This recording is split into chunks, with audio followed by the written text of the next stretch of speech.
The most dangerous individuals do not reveal their power through brute force or loud proclamations. They do not rage, they do not threaten, they simply smile and wave.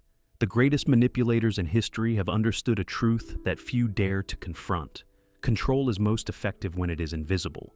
A villain who screams is predictable, a threat that can be neutralized. But one who whispers, one who charms, they are the ones who shape the world. Niccolo Machiavelli once wrote, "Everyone sees what you appear to be, few experience what you really are." The psychology of control operates on this principle. The most effective tyrants are not those who rule through overt terror, but those who make their subjects love their chains. This is why the most terrifying villains in fiction and reality are not the monsters, but the masterminds. The ones who wear masks of civility so perfectly that even their victims hesitate to call them what they truly are. Hannibal Lecter, Moriarty, Ozymandias, each of them represents a cold, calculated form of power, where the ability to manipulate is elevated to an art form. They do not need to force submission. They make you walk willingly into their grasp. This is the silent art of control. But what makes these figures so effective? Psychology provides an unsettling answer. We are conditioned to trust the well-mannered, the composed, the ones who smile. From an early age, we are taught that politeness equals virtue, that a kind demeanor signals a good heart. This cognitive bias, what psychologists call the halo effect, makes us blind to the darkness that can hide behind a gentle voice and a reassuring smile. A well-dressed man who speaks eloquently is far less likely to be suspected of deception than someone who appears disheveled or aggressive. History has shown us this pattern time and time again. The most infamous tyrants and manipulators did not seize power by force alone. They cultivated trust. They disarmed their victims psychologically before ever lifting a hand. Adolf Hitler was known for his charisma before his brutality. Ted Bundy lured victims with charm, not violence.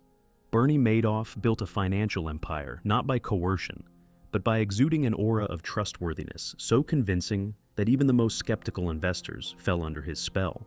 This is why the greatest villains do not intimidate, they persuade.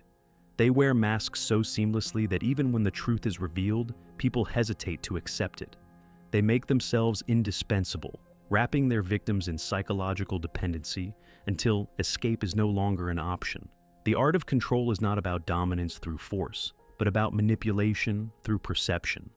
And so, we return to the question, why do we not recognize them sooner? Because we want to believe the illusion. We want to trust the smiling face, the gentle tone, the apparent wisdom. It is far more comfortable to assume that evil comes in monstrous forms than to accept that it often wears a suit and speaks softly. But those who understand the silent art of control know the truth. The real danger does not come from those who shout their intentions. It comes from those who smile and wave while tightening the leash around your throat. Fear is not imposed, it is engineered. The greatest villains do not simply inspire fear, they construct it with the precision of an architect. They do not scream threats, they plant ideas. They do not force compliance, they make disobedience feel like an impossibility. Control is never about physical dominance alone. It is about shaping the environment so that resistance feels like a losing battle before it even begins. Sun Tzu, in The Art of War, wrote, "The supreme art of war is to subdue the enemy without fighting." The psychology of manipulation operates under this very principle. True power is not measured by how much force one can exert, but by how effortlessly one can make others submit, without them ever realizing they had a choice. To achieve this, the greatest manipulators design mental cages rather than physical ones. They create rules, systems, and expectations that guide behavior without the need for overt enforcement. Look at the most enduring regimes in history, whether political, corporate, or ideological. They do not need to force loyalty when they can make obedience feel like the natural order of things. Consider Moriarty, the Napoleon of crime, who never needs to fire a gun himself. He operates through an intricate web of leverage, misinformation, and calculated terror. Those who cross him do not need to be killed immediately. Sometimes it is more effective to let them live under the weight of inevitable consequences. Fear is more powerful when it lingers. When the mind begins to self-censor, when paranoia takes root, when uncertainty replaces defiance, that is when true control has been established. In psychology, this mechanism is known as learned helplessness. When individuals are subjected to an environment where resistance leads to punishment, whether explicit or subtle, they begin to internalize the belief that escape is futile. Over time, they stop trying. They accept the system. They rationalize their compliance as the way things are. The most insidious villains do not just inspire fear, they manipulate perception so that their victims do not even realize they are trapped. They redefine reality, controlling information so that alternatives appear impossible. Think of dystopian regimes, where propaganda does not just spread lies, it rewires the way people think. When you control what people know, you control what they believe is possible. But what makes this truly terrifying is that we are all susceptible to it. No one believes they can be manipulated until they already are. We all like to think we are immune, that we would see through it before it was too late. And yet, history and psychology prove otherwise. The greatest trick of control is making the controlled believe they are acting of their own free will. And this is why silence is the most powerful weapon of all. A villain who never raises his voice, who never needs to enforce his rule openly, is the one who holds absolute power. Because once control is embedded in the mind, resistance does not need to be crushed. It simply ceases to exist. Control is not always about order. Sometimes true mastery lies in the ability to unleash chaos, strategically, precisely, and with absolute purpose. The greatest villains do not fear destruction, they orchestrate it. They know that the surest way to maintain power is to ensure that the world around them remains in a state of controlled instability, a perpetual crisis where they alone hold the key to salvation. Julius Caesar understood this when he declared, "If you must break the law, do it to seize power. In all other cases, observe it." The most brilliant manipulators create a problem only they can solve, a fire only they can extinguish. They make themselves indispensable by ensuring that the world is too chaotic for anyone else to challenge them. Think of Ozymandias in Watchmen. He doesn't fight chaos, he creates it, knowing that only through catastrophe can he reshape the world in his image.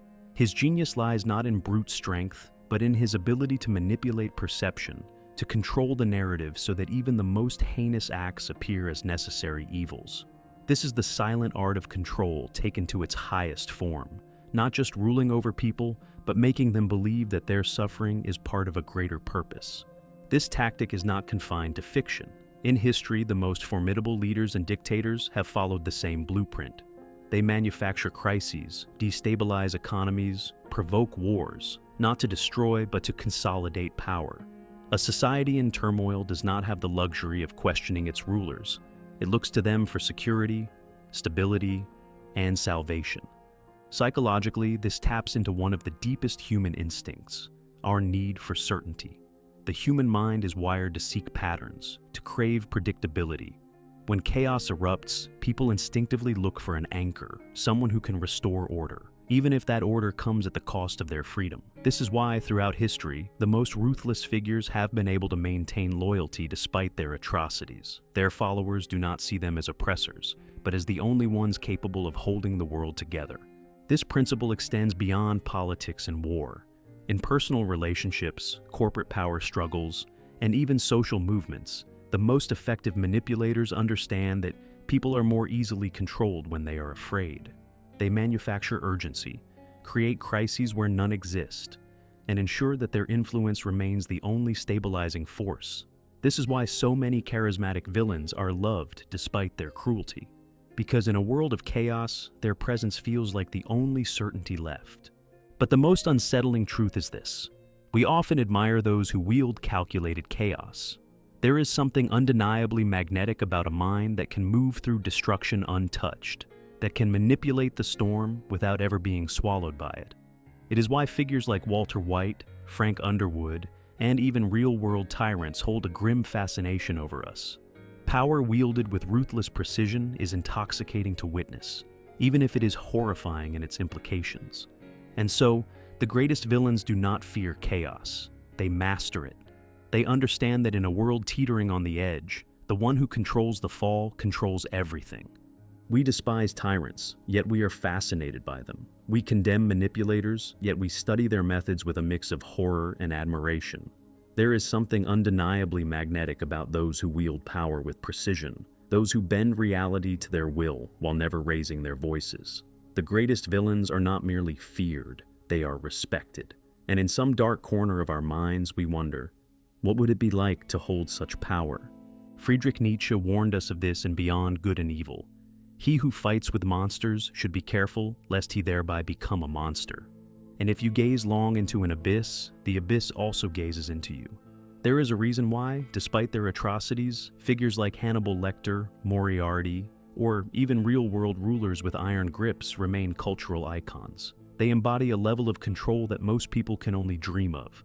Control is intoxicating, and while we may not approve of their methods, we cannot help but be drawn to those who exude dominance without effort. Their intelligence, their ability to stay steps ahead of everyone else, their refusal to be bound by the rules that constrain ordinary people.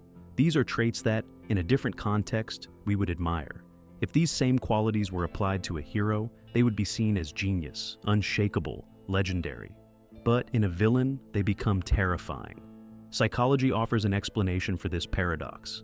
Studies on power and dominance suggest that we are evolutionarily wired to both fear and respect those who display control over others.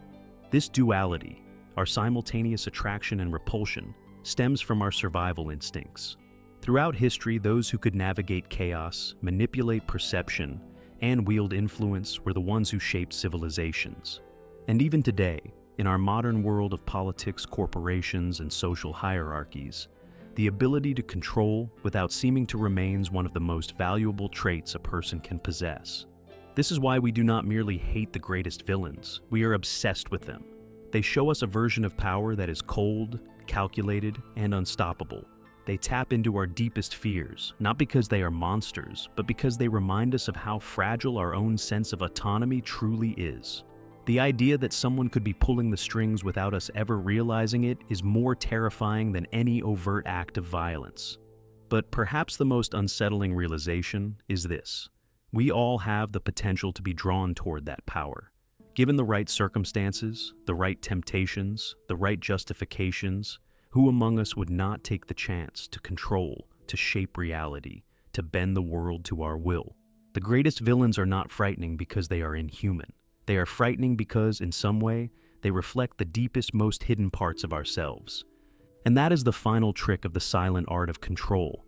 It does not merely shape the world, it shapes us.